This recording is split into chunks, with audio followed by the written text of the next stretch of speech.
Welcome to CHF Informations. Does John Wick die in Chapter 4?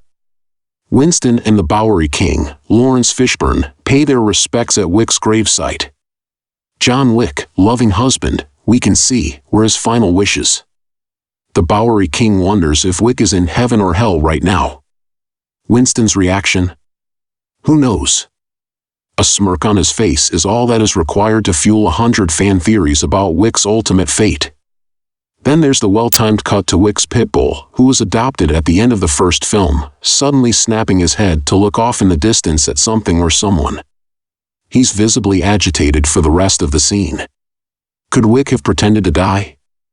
For directors Chad Stahelski and Keanu Reeves, the ending is currently pretty conclusive. Wick is dead, whether you like it or not. We had the opportunity because of the audience response to Chapter 3, and we were like, what was the why? Reeves explained. And when Chad and I was talking, the why. And it was John Wick's death. For him to get his peace, or freedom, in a way, that was the reason to make the movie. It can't just be, let's do another one. It was really about death, or a way of dying. We were really inspired by the Hagakure. If you didn't know, the Hagakure outlines the samurai warrior code and discusses how to live well in order to die well, which Wick and Koji discuss before the big battle at the Osaka Continental.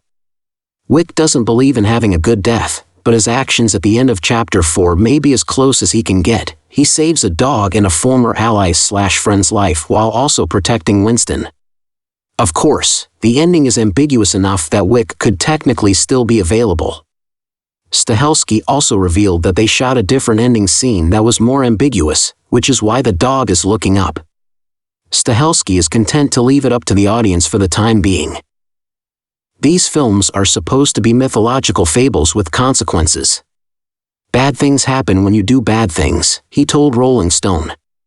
If there's another way for John to get out of this, or another way to have a satisfying conclusion to this particular journey, I'm happy to hear it.